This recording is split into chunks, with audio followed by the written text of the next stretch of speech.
స్త్రీలని ఎక్కడైతే పూజింపబడతారో అక్కడ దేవతలు కొలువై ఉంటారని చెప్పేసి అంటారు. కానీ ఈ కూటమి ప్రభుత్వంలో 2 రోజుల క్రితము కిరణ్ అనే ఒక వ్యక్తి భారతమ్మ గారి గురించి చాలా అసభ్యకరంగా మాట్లాడడం జరిగింది. వాళ్ళ ఇంట్లో కూడా తల్లి ఉంటుంది, చెల్లి ఉంటుంది, కూతురు ఉంటుంది. వాళ్ళు అసహించుకునే విధంగా కూడా ఈరోజు మహిళా లోకమంతా కూడా అతన్ని చీ అని కొడుతున్నారు. ఆ విధంగా మాట్లాడడము అతనికి ఇదైంది. అరే కిరణ్, మీరు బతకలేకపోతే మా మహిళలందరం కలిసి మీకు చందాలేసి మిమ్మల్ని మీ కుటుంబాన్ని పోషిస్తాము. మీరు పేటీఎం బ్యాచ్ల మాదిరిగా ఈరోజు టీడీపీ నాయకుల అండ చూసుకొని టీడీపీ భరోసా చూసుకొని ఈరోజు మీరు ఈ విధంగా మాట్లాడడం మీకు ఎంతవరకు కరెక్ట్ అని చెప్తున్నామో, అదేవిధంగా కిరాప్ ఆర్పి కావచ్చు, సీమ రాజా కావచ్చు, ఐపర్ ఆది కావచ్చు, ఈ విధంగా మాట్లాడే ప్రతి ఒక్కరికి చెప్తున్నాము, మీకు కుటుంబాలు ఉంటాయి, మీ ఇళ్ళలో కూడా స్త్రీలు ఉంటారు. మీరు ఈ విధంగా మాట్లాడితే మీ ఇంట్లోని మీ స్త్రీలను అసహించుకునే విధంగా మాట్లాడుతున్నారు. ఏ రోజైనా కానీ భారతమ్మ గారు బయటికి వచ్చి రాజకీయాల గురించి కానీ ఎవరినైనా కానీ విమర్శించడం కానీ ఎవరైనా విన్నారా?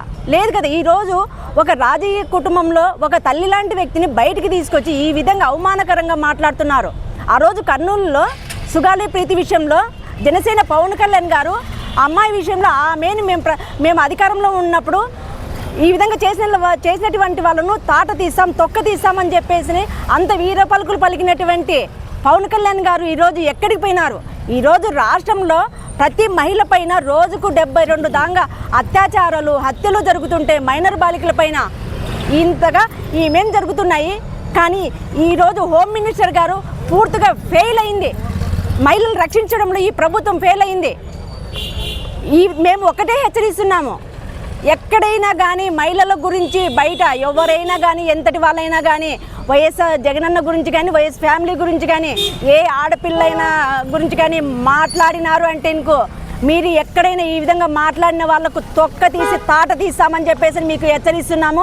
అంతేకాకుండా ఈ ప్రభుత్వానికి మేము ఒకటే డిమాండ్ చేస్తున్నాము, ఈ విధంగా మహిళల్ని ఎక్కడైనా కానీ అవమానపరిచినటువంటి వాళ్ళని వెంటనే అరెస్ట్ చేయాలి, వాళ్ళని జైలుకు పంపించాలి, వాళ్ళకు కఠినమైన శిక్షలు విధించాలని చెప్పేసి ఈ హోమ్ మినిస్టర్ గారిని మేము డిమాండ్ చేస్తున్నాము.